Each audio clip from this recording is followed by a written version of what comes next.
His Grace Vaisesika Prabhu, he moved into ISKCON temple in San Francisco at the age of 16. And since then, he has been spreading the glories of the holy name of the Lord. And there is, I can say without any reservation, there is no one like Vaisesika Prabhu in the whole of ISKCON. Vaisesika Prabhu is unique in his ways about teaching how to distribute the books, because the book distribution is the center or the heart of this whole movement that Srila Prabhupada brought to this Western world. Prabhu lives in San Francisco along with his wife Nirakula Devi Dasi Mataji, who is also here. She is also a senior disciple of His Divine Grace Srila Prabhupada. Please give her a warm welcome. And together they have developed an amazing community in San Francisco, Silicon Valley area, about 300 families. The whole core activity in that temple is book distribution. And today, Prabhu will be speaking on the topic of the pen is mightier than the sword. I will speak something little more about the book that he has written about our family business. Today, after the class, Prabhu will be available to sign his book at that corner table over there also.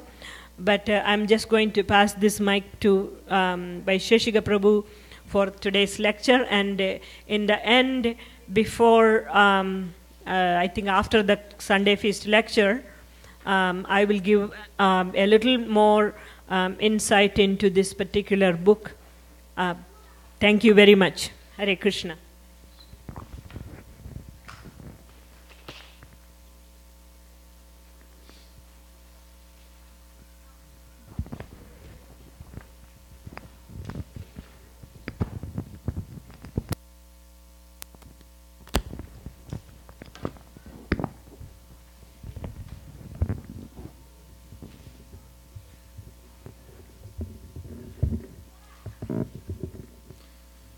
Hare Krishna, Hare Krishna, Krishna Krishna, Hare Hare, Hare Rama, Hare Rama, Rama Rama, Hare Hare, Hare Krishna, Krishna Krishna, Hare Hare, Rama Hare Rama, Rama, Hare Krishna, Hare Krishna, Krishna Krishna, Hare Hare, Hare Rama, Hare Rama, Rama Rama, Hare Hare.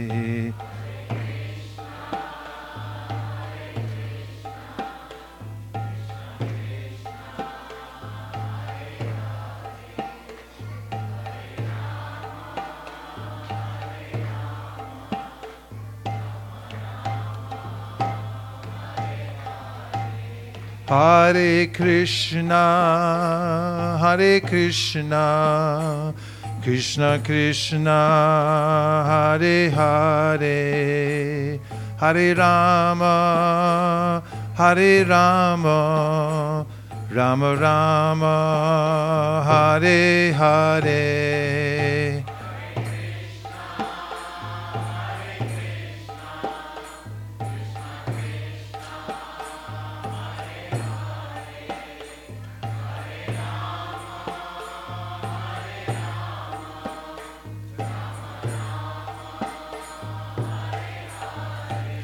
Hare Krishna, Hare Krishna, Krishna Krishna, Hare Hare, Hare Rama, Hare Rama, Rama Rama, Hare Hare, Hare.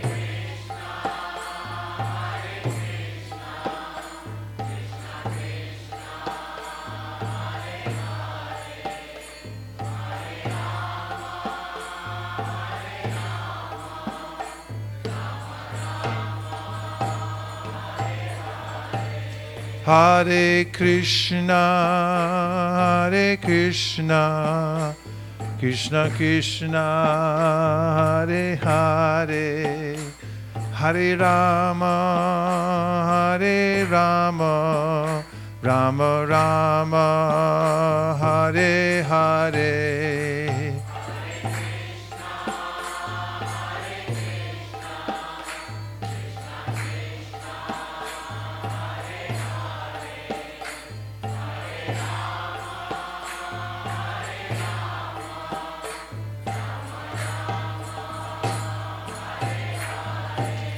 Hare Krishna, Krishna Krishna, Hare Hare, Hare Rama, Rama Rama, Hare Hare. Na Hare Krishna, Krishna Krishna, Hare Hare, Hare Rama, Hare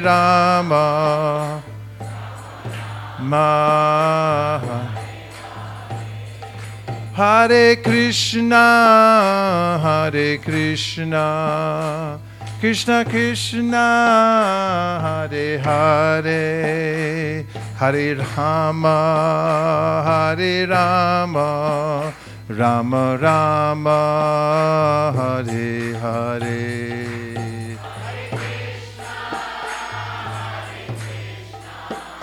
Krishna Krishna, Hare Hare, Hare Rama, Rama Rama, Hare Hare. Hare Krishna, Krishna Krishna, Hare Hare, Hare Rama, Rama Rama, Hare Hare.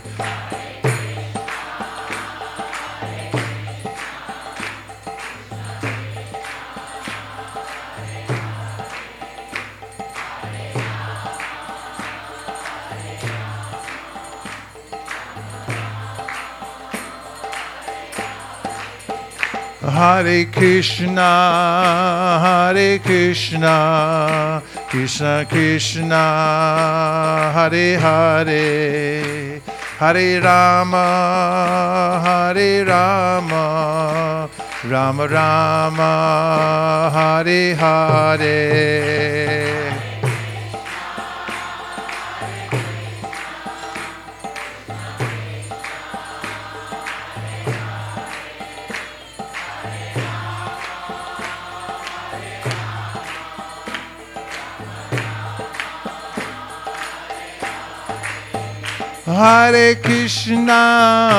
Hare Krishna, Krishna Krishna, Hare Hare, Hare Rama, Rama Rama, Hare Hare.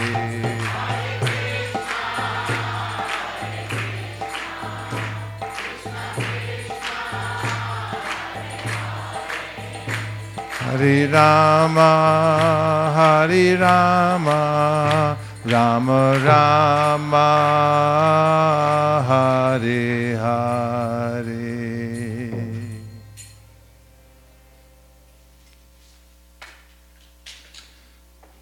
First, I offer my obeisances to the lotus feet of my spiritual master, His Divine Grace A.C. Bhaktivedanta Swami Prabhupada, and to all of you who are assembled here today, because you are Vaishnavas, and therefore you are the most dear to Lord Krishna. And it's a great honor to be here at this center in Naperville. This was this was a devotee center that was meant to be. Chaitanya Mahaprabhu has desired that Krishna consciousness be spread to every town and village in the world. And this is a very strategic place because it's in the middle of America. And from the center, many things get done. Just like in India, Naimasaranya forest is the center of the universe.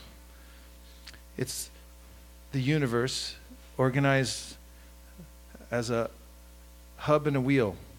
And the very hub of that wheel, which is the universe, is Naimasaranya. As you may know, the Earth planet is in the very middle of the planetary systems. Om Bhur Bhuva Swa Tat Savitur. There are progressive planetary systems up and then downward. And the planet Earth and part of Bhumandala is right in the middle. In fact, this is where the door is to get out of the building. You don't get out from the upper floors. So if you go to the heavenly planets, to Swarga, you still have to come back down to this place in order to exit. This is the place where tapasya takes place. And if you're down in the lower planetary systems, you have to rise up to come to this plane. So Manusha, the human beings who are born here on this Bhumandala and this earthly area are very fortunate. Our lifestyle is not, we don't have extreme opulence here. The best you get is what you see around you right now. It doesn't, people try to go to Hawaii, but it's still a little disturbing over there. It's not like you get heaven on earth. And you also, it's not so hellish, although you do see hellish scenes all over the earth. So you get a little bit of both, a tiny bit of heaven, tiny bit of hell. But for the most part, we're right in the middle region. And there's a reason for that. Specifically, human life, the kind of life we have right now. We're souls, but we're within a body that is provided to us by material nature naturally. But it's a great win for the soul to come into this body. Labham sudurlabham idam bahusambhavante manusha martadam anityam apihadira. The Shastra says it is extremely rare to get this opportunity to be a human being. And it's a temporary life, very temporary. We're hanging by a thread from the time we're born, really. But it's extremely valuable because you can make great advancement in this life. So all the Shastras and the great Acharyas and the incarnations, the avatars of God, all say the same thing, and they're talking really to us. Because you can't talk to animals, they don't listen. But human beings can listen. It's hard also for the beings in higher planetary systems to listen, because if you had a bank account, what is your name, sir? No, you. Raj? Raj, if you had $1 trillion in your bank account, and you were guaranteed that you were going to live for 5 billion years, would you take spiritual life very seriously? Be honest. But if you have a little bit of a scope that, anything can happen at any time, my lifetime, my, span of life is about 100 years, maybe a little less, and you can kind of see that, this is an urgent situation. So it's a nityam, it's temporary, but it's artadam, it's extremely valuable. And if anyone takes advantage of it in this lifetime, like you're doing, then they can make a complete success of life in this very short span of life. So the International Society for Krishna Consciousness is solely meant for this purpose. There are a lot of agencies you can go to, which are very important, that help you take care of your finances. Some take care of your health. That's a big topic these days, health care. And it's important. You have to have that to have some balance in life. But there are not that many departments that give very clear knowledge about how to make a complete success of the human form of life. Most people don't even realize the value of it. And many people don't realize also that the human body is just a vehicle, and that we're souls riding around in that vehicle. There are spiritual traditions that teach so many things, and not many of them also give a clear conception of the Supreme. The Supreme is in the ultimate concept is the personality of Godhead Krishna. That from whom everything else emanates is a person. And that's why we see form and personality within the universe, because it's an emanation from a person. He also has aspects of impersonality, because the complete whole has to have both personality and impersonality to be complete. So he's the complete whole. but that information is not readily available except through the Vedas. In the Srimad Bhagavatam and Bhagavad Gita, which is the condensed Vedic wisdom, actually Bhagavad Gita is the Vedic intelligence given to us directly by Krishna. Anybody who reads Bhagavad Gita will be spiritually intelligent. And anyone who reads the Srimad Bhagavatam, which is the postgraduate study of the Bhagavad Gita, and which is necessary for one to come to a relationship with the Supreme Personality of Godhead. In fact, in the Bhagavatam it is said, Pravishta karna ranrena swanam bhavam saroruham. By hearing Srimad Bhagavatam repeatedly, one naturally realizes one's personal relationship with the Supreme Personality of Godhead, Krishna. That's how powerful the hearing process is for human beings. Therefore, this movement is a movement simply to bring happiness and good adjustment to human society. That's what it's here for. And the great sages have already very carefully studied the entire situation and come to the conclusion that there's reality and non-reality. In the Bhagavad Gita, Krishna even mentions this. He says, Nasato vidite bhavo, napavo vidite sata, ubayorapi drishnontas tvanayos tattvadarshibhihi. That the tattvadarshis, those who have seen the truth, know that there's substance and non-substance. The non-substance is what I imagine to be my life situation. I'm seeing that I'm born as a child and then I'm growing up and so many things are happening. I have so many anxieties and hopes. Does anybody have any anxieties and hopes? Please say yes. Yeah, these are called your life situation. There's a lot of situations going on in one's life, but that has nothing to do with your actual life. Your life is you. You're the Atma, the soul, the person behind the life situation. And your life situation, more or less, is like watching a movie. It's a projection on a screen. Which screen? The screen of the mind.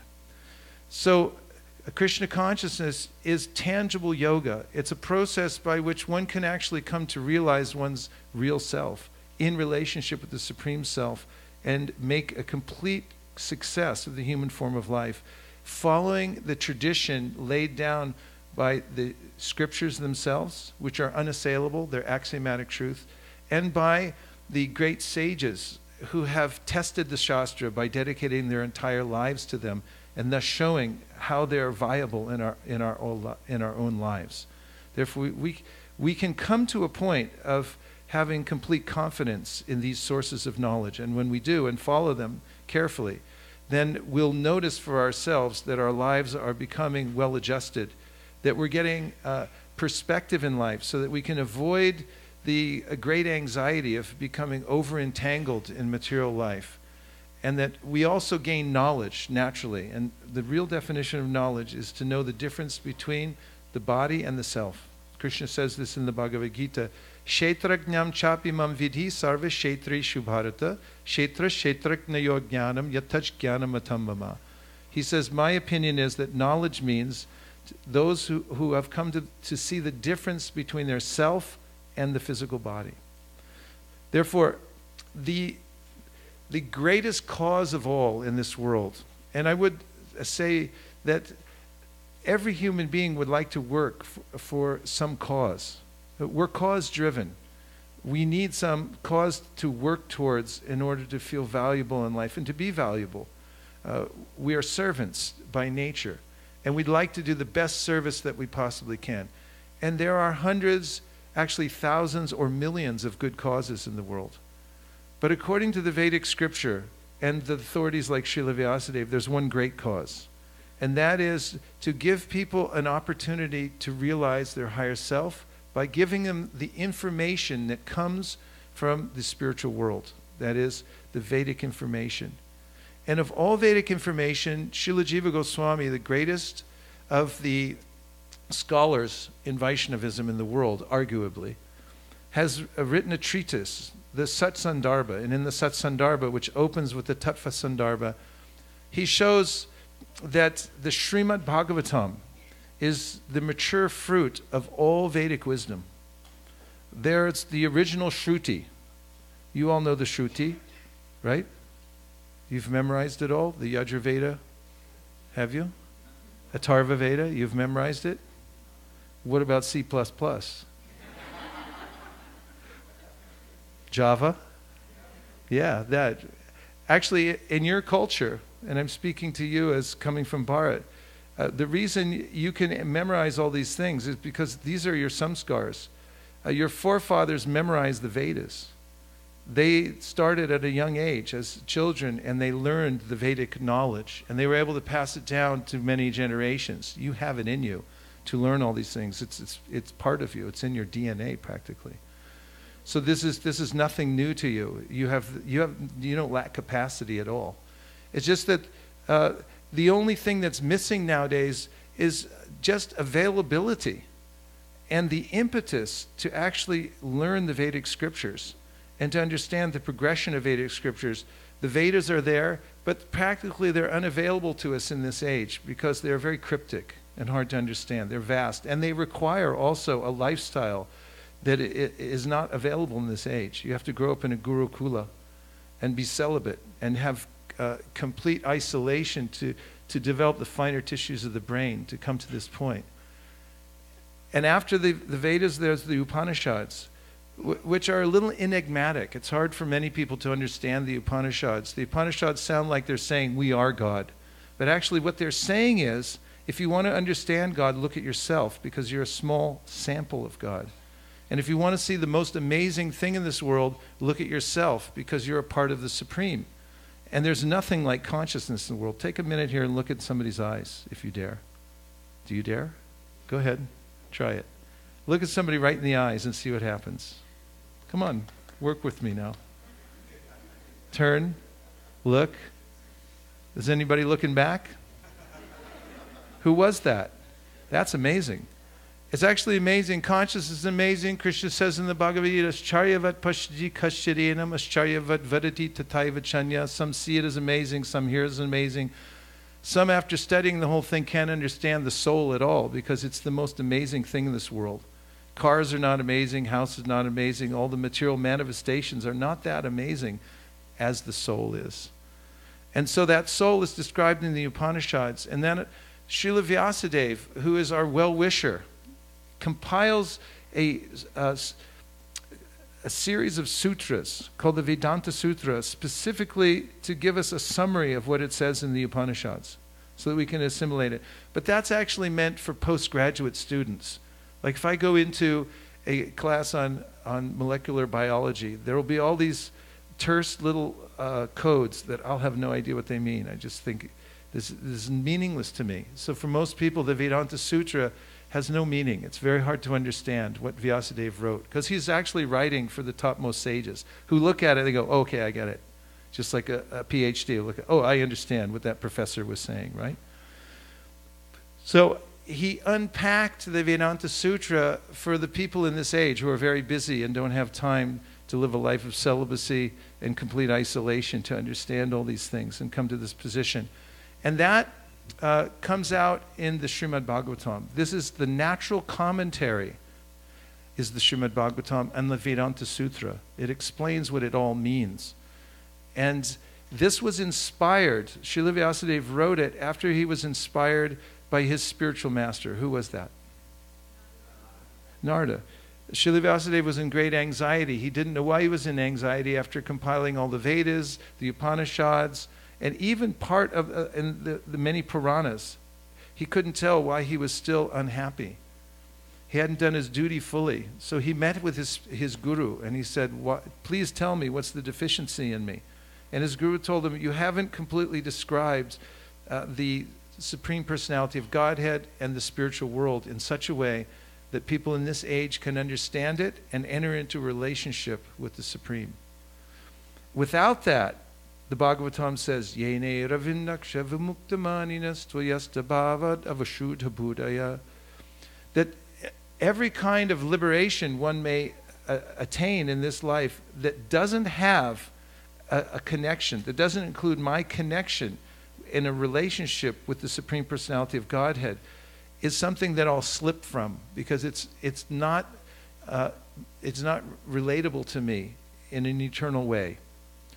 Therefore, his spiritual master, Srila Vyasadev's spiritual master Narada Muni said, you have to explain this more deliberately and explicitly. So he wrote the Srimad Bhagavatam. And in the Bhagavatam, he gives a very clear explanation of our relationship with this material world, which interestingly enough is not substantial. I consider it substantial, and I lose sleep over the various ways in which I relate with this world. Have you ever lost any sleep regarding your relationship with the material world? For instance, like how much money you have or don't have. Does that ring a bell? Or any physical condition you might be facing? Possible? Or is it just me? Yes? Yeah, all those things are meant to be overcome in the human form of life, and they can be done so by entering into a higher transcendental knowledge, which is offered in the first 9 cantos of the Srimad Bhagavatam.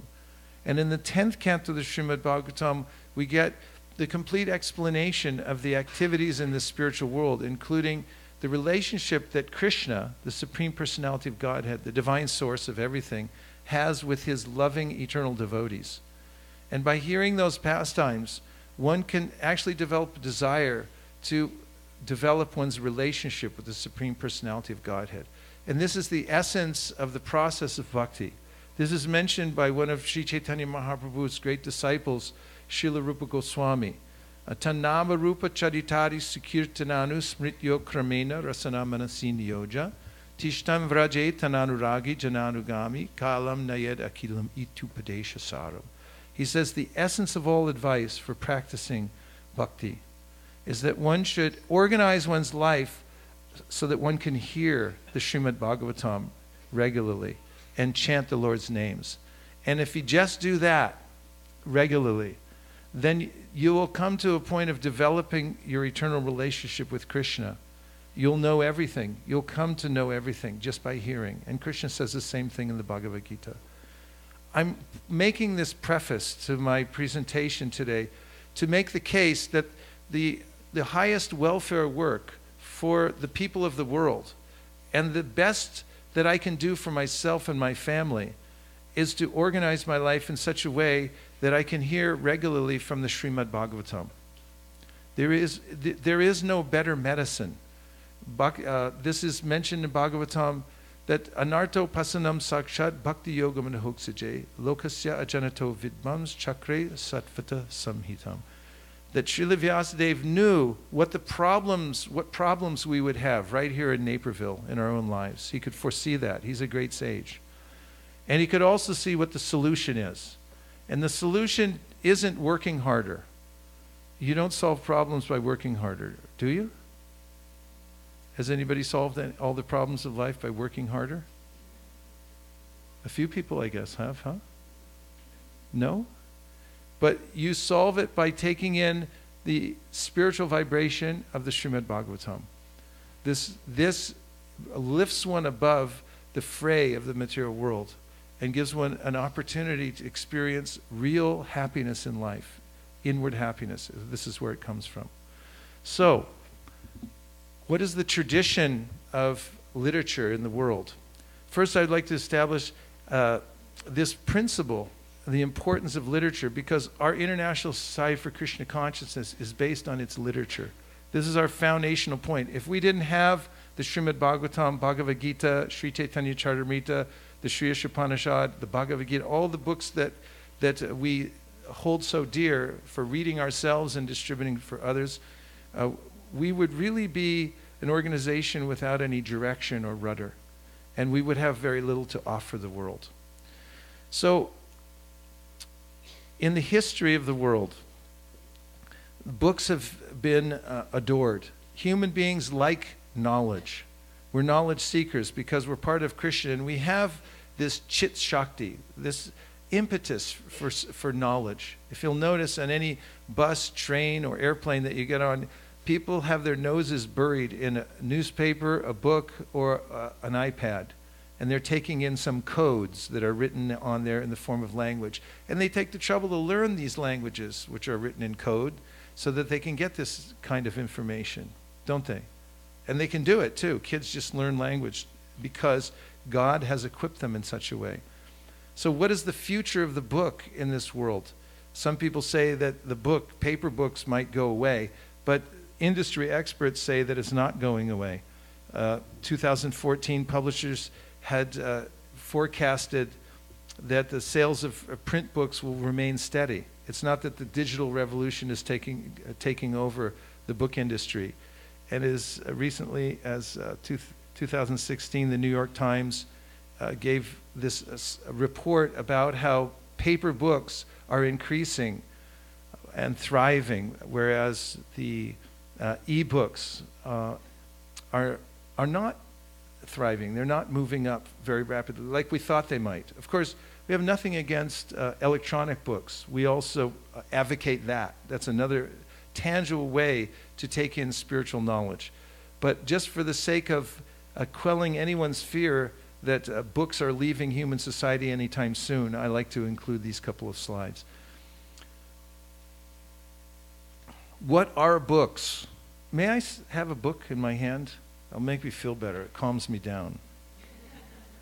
Especially if it's not my book. Give me like a Bhagavad Gita or Srimad Bhagavatam.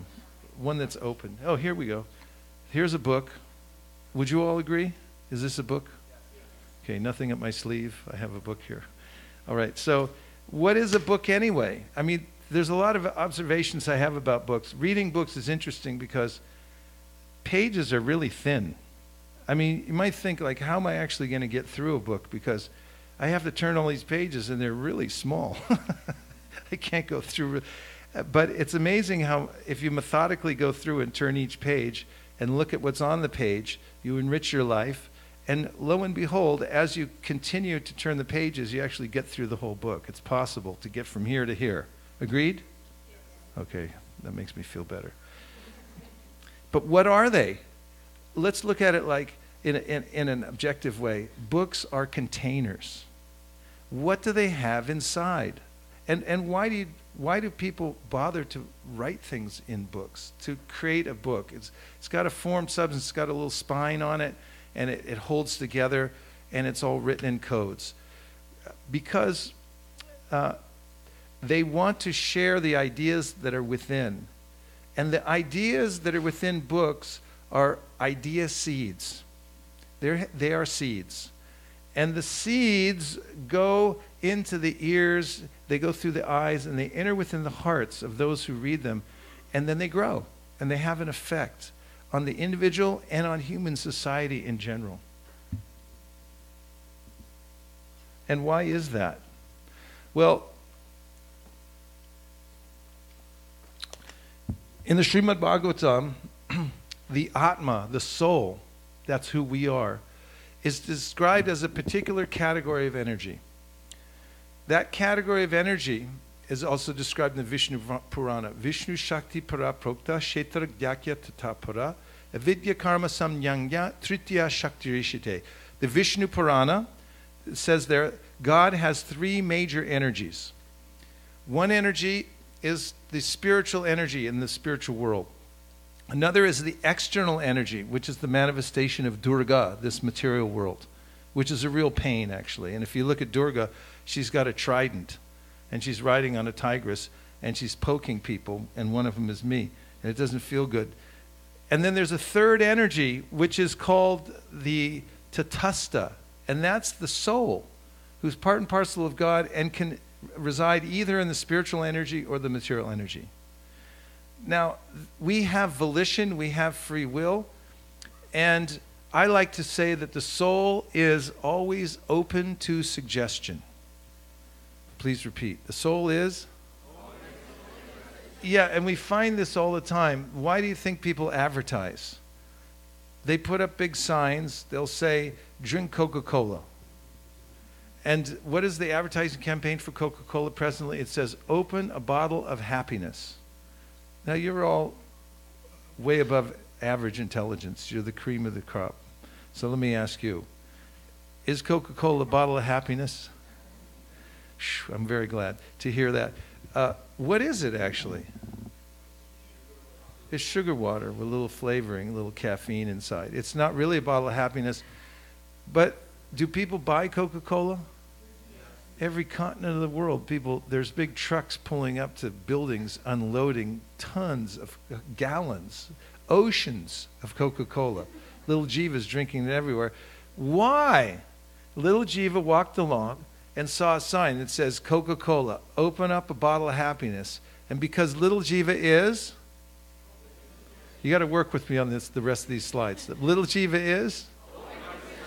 He looks and he says, a bottle of happiness? Yeah, sure, I'll get that. And he stops on the way home and brings it back. And everyone says, what'd you get there, Dad? And it's like a bottle of happiness.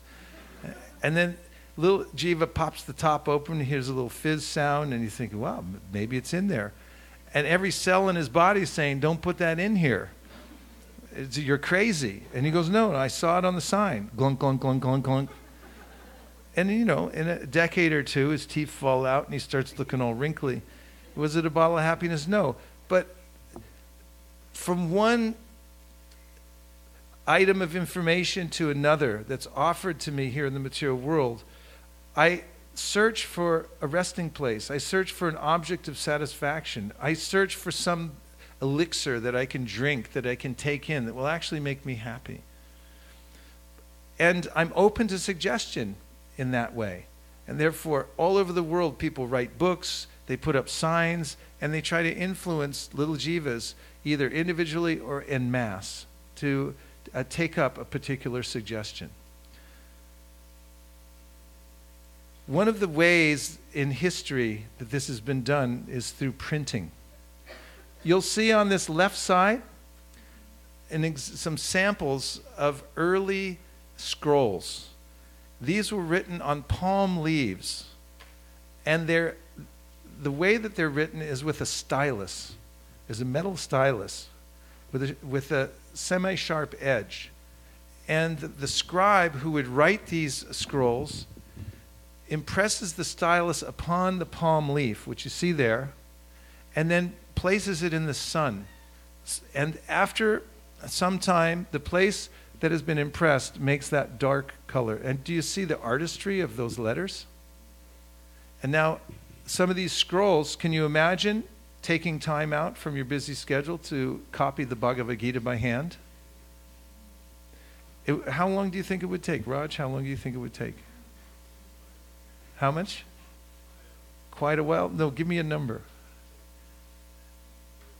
How long would it take you? You have to call in and say, look, I'm going to copy Bhagavad Gita by hand. I can't come in for how long? 6 months? Raj? I'm only going, whatever Raj says. Raj, 6 months? 6 to 8 months he's going to call his boss, say, get one Bhagavad Gita out, I got to copy it, right? Okay, so that's a lot of work to get one book. But humans like books so much that for centuries they wrote things like that.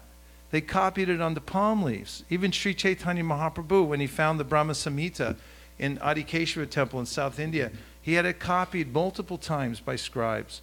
In fact, a scholar I know who studies ancient scriptures told me that many of these scribes didn't know how to read or write. They just knew how to copy things.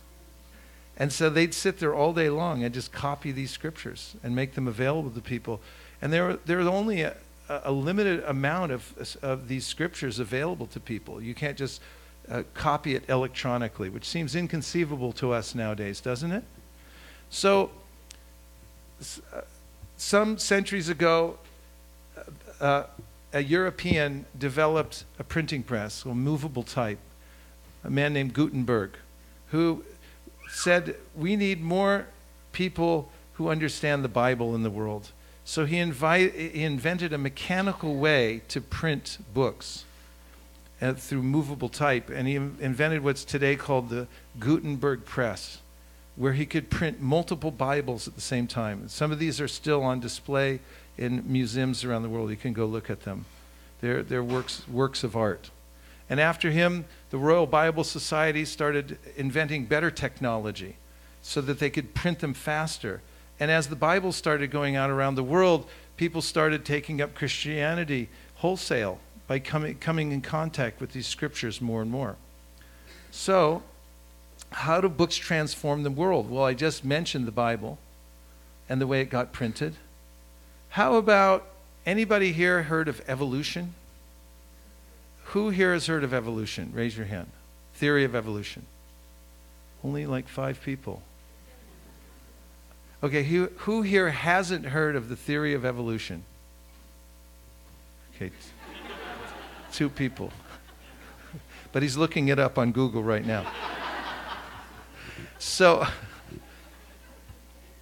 actually, everywhere you go, people naturally assume that everybody knows about evolution. In fact, many books that you'll pick up, sociological books, self-help books, people will say, well, you know, we have an innate nature because we evolved from cavemen, and they just assume a priori that everyone accepts evolution, and most people do. Let me ask you a second question. How many people here have heard of the book Origin of the Species by Charles Darwin? Okay, how many of you have a copy in your car? How about at home on the nightstand? How many anywhere in your house? 1. How many have ever read this book? 1. Are you a PhD scholar? Scientist? Kind of, yes. So anywhere you go, you can ask people in any country if they've heard of the theory of evolution, and they will say, yes, I have. If you ask people how many have read The Origin of the Species by Charles Darwin, you'll get 1 person out of 200, maybe less than that, wherever you go. How did that happen? How did the theory of evolution become so widespread? It was written down in a book. And the book, which is work with me now. A book is a container. What does it have inside? Idea seeds. And when those containers go out in the world, the idea seeds spill out into people's minds and hearts, and they grow there. And ideologies take root in various parts of the world, first in people's minds and hearts, and then it becomes a collective understanding of the way things are. So all over the world, people believe in evolution. It was organized, the thoughts were organized first in a book and then made available, and now this is a pervading ideology. There are other economic systems in the world that people simply, actually they'll fight and die for, because they say it has to be like this or it has to be like that. Where do those various ideas come from? They come from books. One example is The Wealth of Nature, which was a transformative book in the world of economics. Here's a historical fact. Fidel Castro, who was a revolutionary, started his revolutionary career in earnest when he was in prison. He was jailed because he was a revolutionary, and he had one failed coup attempt. Actually, it was an attack on the government.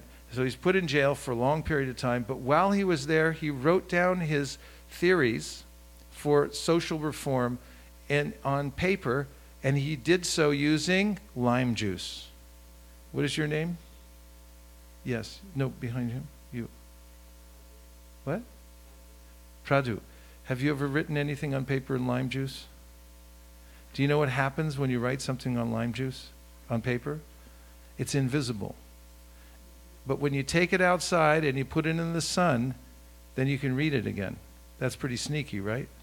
So what he did was write down his ideas. This is according to the BBC's production, a historical production of the history of Fidel Castro.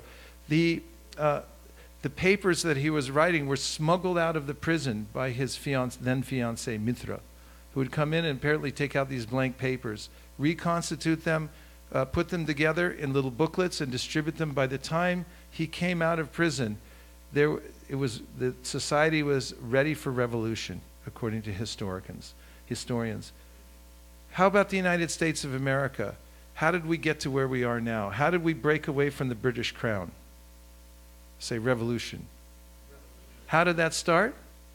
According to historians, again, it was a pamphlet. In fact, this booklet called Common Sense by Thomas Paine is still, per capita, the best-selling booklet of all time. He sold these books in the colonies, and practically everybody bought them and everybody read them at the time. Per capita, the best-selling book of all time.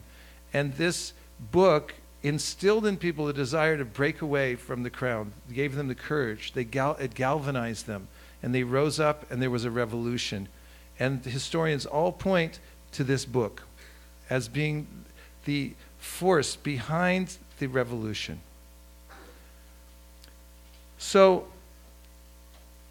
what we have, our organization is based on the principle called sampradaya. Everyone say sampradaya.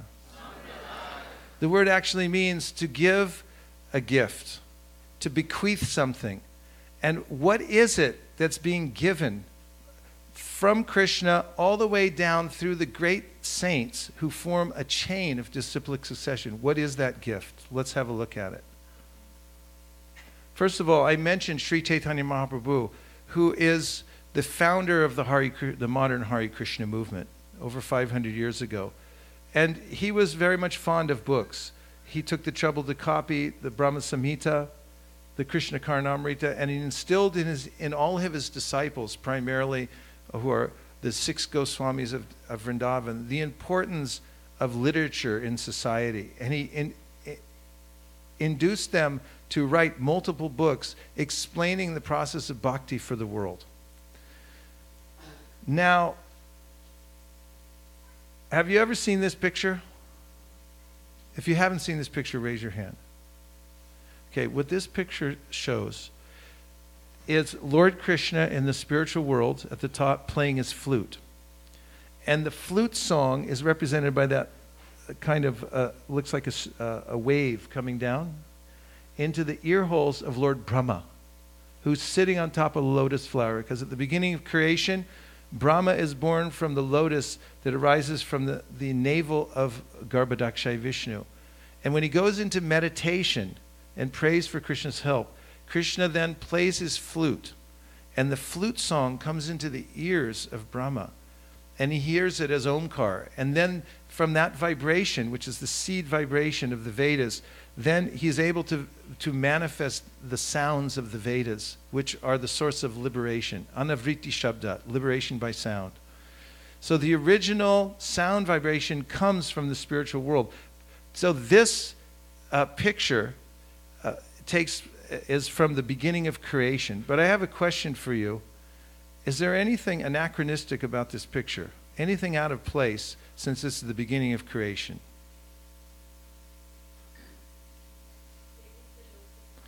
It's not the lotus. The lotus comes from Garbhodakshay Vishnu, yes? He's holding a book. Were there any print shops back then? No. The reason he's holding a book is because our sampradaya, our line, is known as the sampradaya of the book. Because the book represents the gift that we're passing down. Sampradaya, again, means to bequeath something, to give a gift, to pass down a gift. What is that gift? It's the gift of transcendental knowledge by which we become perfected. And we overcome all the problems in life. That's what he's holding in his hand. That's what it represents. Now, let me show you some of the great acharyas who are in the line coming from Brahma. Are you ready? Now, I need you to work with me. And when you recognize the answer to my question, I need you to say it all together. So, what is Srila Vyasadeva writing? A book. Just say book or books. Books. But you all have to say it together with a little more force. Books. Yes. He's writing books. These are the Vedas he's writing. Okay? And who is that? What is he holding in his hand? A little more force, please. Thank you. Who is that? What is he kneeling before and writing and reading? Correct. Who is this? By the way, what's he writing there? Correct. Who is this? Yeah, what are they holding in their hands and what are they famous for writing? Correct. How about, who's that? Oh, I just noticed something. What's he posing with? Oh, yeah, correct. Okay. Who is this?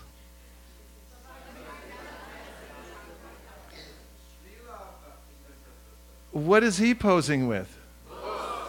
Correct. And who is that? Oh yeah, what's he posing with? I see a pattern emerging here. We are known as the Sampradaya of the book. And all the great acharyas distinguish themselves by bringing these literatures to the world with the aim of letting these containers go out into human society. Do they have an effect? I've already proved that they do. These are containers that hold idea seeds. When they go into people's homes, into their lives, they read them, the ideas go into their minds and hearts. Obviously, when the field is more fertile, the seeds grow more rapidly. For instance, in the former Soviet Union, when Srila Prabhupada went there for a few days, practically by a miracle, they brought in one Bhagavad Gita, because it's punishable by death bringing in those kinds of books. It was at that time. But somehow or other, actually, Malati, the husband of Shyamasundar, the wife of Shyamasundar, threw a Bhagavad Gita into his suitcase before he went to Soviet Union. That was a little risky. Somehow or other, he got through customs. And when Prabhupada met some of the Russians there, he handed over the Bhagavad Gita, and that was copied by hand many times. People consumed that book, and the ideas of Bhagavad Gita then started to spread all over Russia, all over Soviet Union. And later on, underground, they were being printed.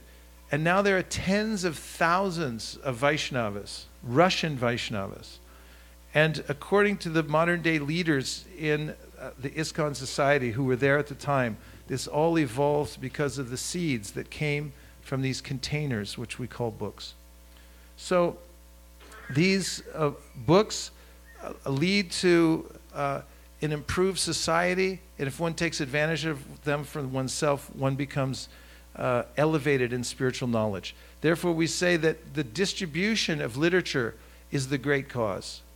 And it is also a high sadhana. It's a practice that one can take up in one's life to be part of the sampradaya, and therefore come to higher realization through the austerity that it takes to make these books available to the human society. Srila Prabhupada brought with him to America a box of books, nothing else. And look what you can do with a box of books. This is the opening of the temple Krishna Balaram in Vrindavan in 1975. And from there, one temple after another grew up, and now there are over 500 all over the world. And these all grew from Srila Prabhupada's pen. So these books that you see here, just above Prabhas Prabhu, who's pointing them out, he's pointing to them. This Srimad Bhagavatam it's the great fruit of the Krishna consciousness movement. It's the great fruit of the Vedas, and it's our primary means of sharing the greatest gift with the world. Therefore, it's the perfect gift. Right now, we're building a grand temple in Mayapur. How is it being built? All the temples around the world in the early days came up because of the distribution of books. Because Prabhupada set up a book trust, and every time one of his books would sell, 50% of the profit would go into building temples. So the grand temples that you see all over India, including the TOVP, which you see here, is near its final stages of construction, is coming primarily from the money coming from book distribution. So reading these transcendental literatures gives one higher association. And the world nowadays is really tired of conflict and wars with no end. But in our organization, we're advocating weapons of mass instruction, not weapons of mass destruction. So we have a special program that we're doing here in ISKCON Naperville. It's an organization called Go Matsya, for those who advocate the preservation of Vedic culture. And our motto is preservation through mass distribution and education. Today, we went all over Naperville, and we went door to door, and we met people. And 10 people took full sets of Srimad Bhagavatam in their home. We just went to their doors and we said, you know, we have an idea, and that is that the problems of life can be solved from a higher platform of spiritual knowledge. And if you take this into your heart, if you take this into your home, it will help. And they heard our message, and they took them. And they accepted, and they set them up on their bookshelves. And they started reading them to their children and reading them themselves. Just today, 10 sets of Srimad Bhagavatam. And this was the great plan of HG Bhaktivedanta Swami Prabhupada, that we would build a mansion of books. Our society would be built on books. And that we would benefit society by making these books available to people all over the world. So those are a few opening remarks to my lecture. And now I'll just take a couple of reflections. Anything that you heard so far that's stuck in your mind. A reflection just means any idea or concept that you heard that resonated with you. You can reflect back. It can be just a word or a sentence, something brief. Please go ahead.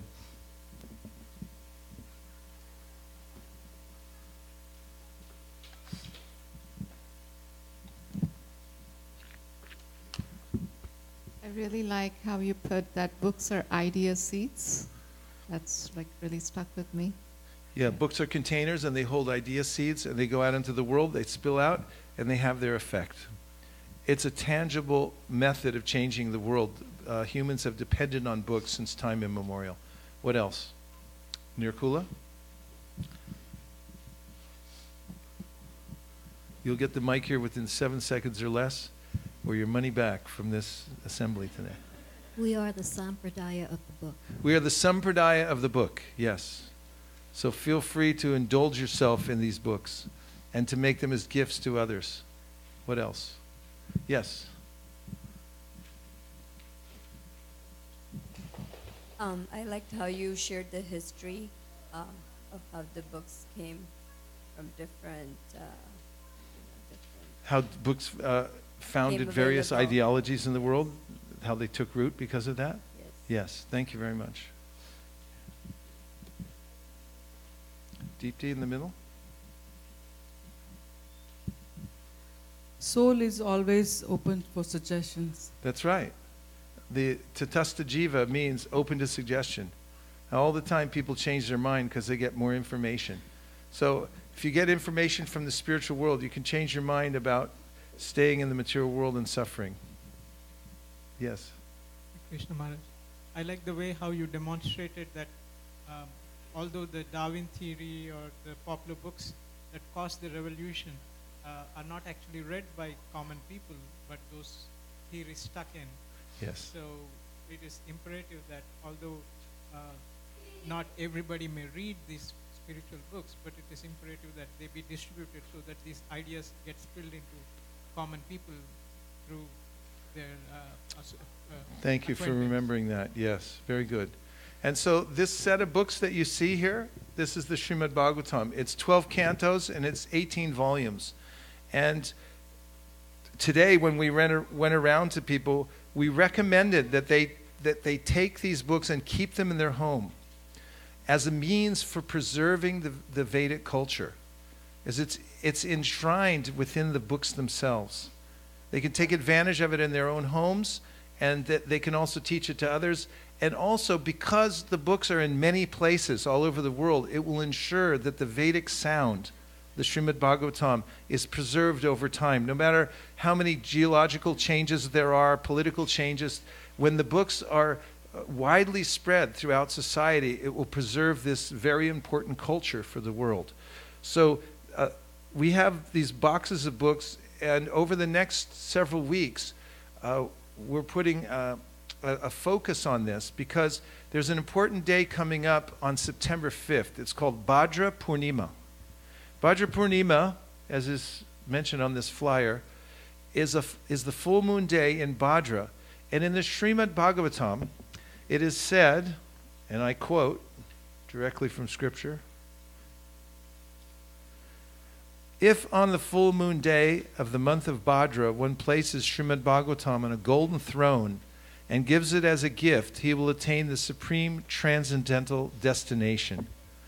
That's also mentioned in one of the oldest scriptures of the world called the Kurma Purana. So these sets of books are $250. They're normally a lot more than that, but the idea of this community is to get out as many as they can. And I was just speaking to some people door to door today. There was a young man there, just had twins. And I said to him, when he was thinking about it, I said, listen, whatever $250 you have right now is going to slip out of your hands one way or the other. For instance, how might it slip out of his hands? Parking ticket. What else? Diapers. What else? Huh?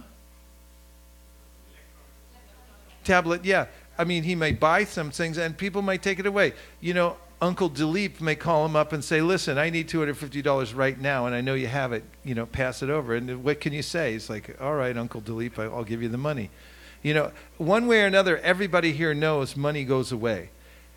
Guess what? You don't get any credit for that because it goes away from everybody. Lakshmi leaves everybody eventually. However, if you preemptively give it away for the highest cause, which I've just shown here, then you get eternal credit.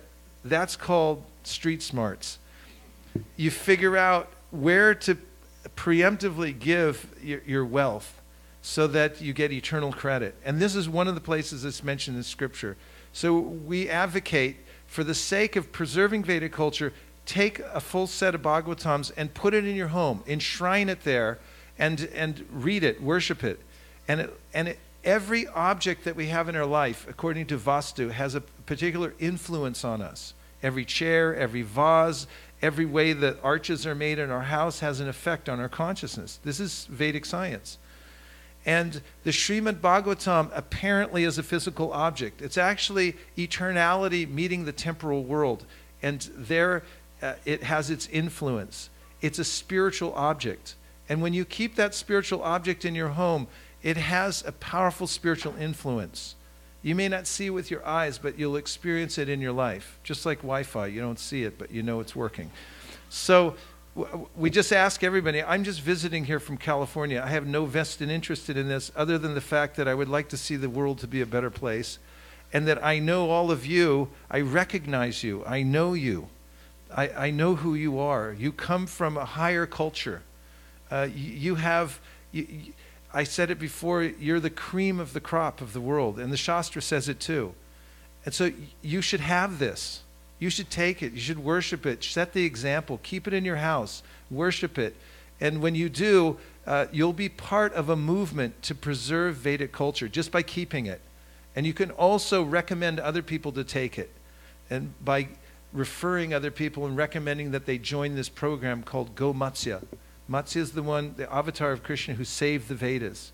So this is our campaign within the next, for Bhadra. And the Go Matsya is an ongoing program. It'll be going on forever.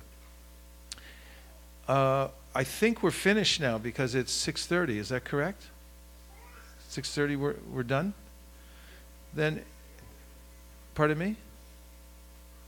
Okay. Does anybody have any questions?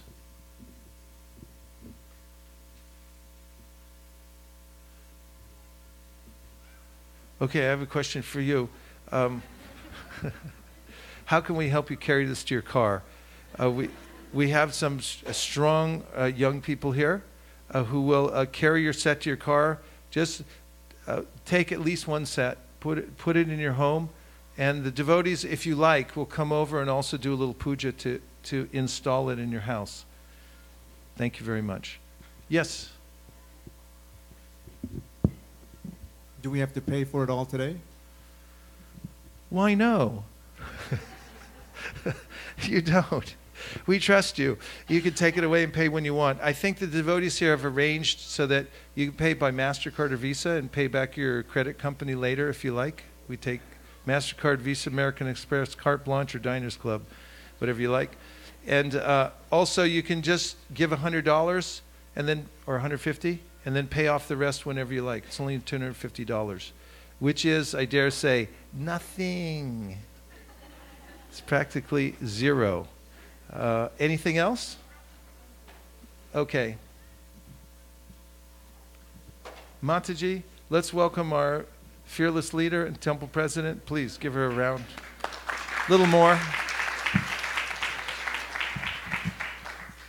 Hare Krishna. Thank you so much, Vaisesika Prabhu.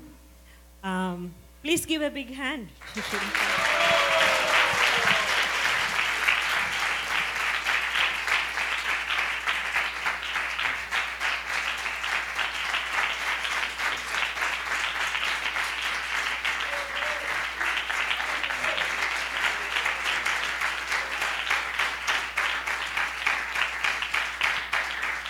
I just wanted to express my heartfelt gratitude for Vaisesika Prabhu and his wife, Nirakula Mataji, for giving us your wonderful association and inspiration for distributing Srila Prabhupada's books for the past 3 days, Friday, Saturday, today also.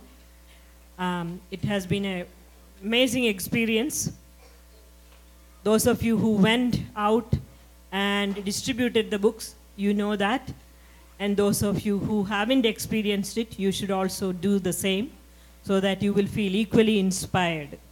You heard the reason for distributing books. Prabhu very beautifully explained it. I gave a very brief introduction in the very beginning.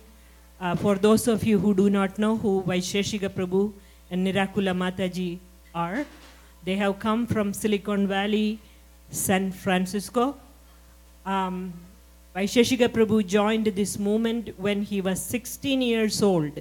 He was a spiritual seeker when he was a young boy, and he received a Back to Godhead magazine, and he moved into San Francisco Temple, and since then he has been spreading the glories of the holy name throughout the world, and he is one and the only Vaisesika Prabhu in the whole of ISKCON.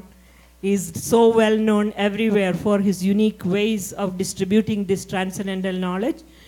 And we are extremely fortunate to have him as well as his wife, Nirakula Mataji, here. Once again, please give a big hand.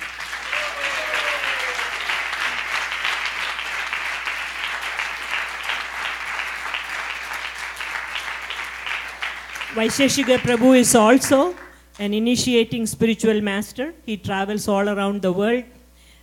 In San Francisco, both Prabhu and Mataji, they have developed a wonderful, vibrant community of devotees, more than 300 families or so.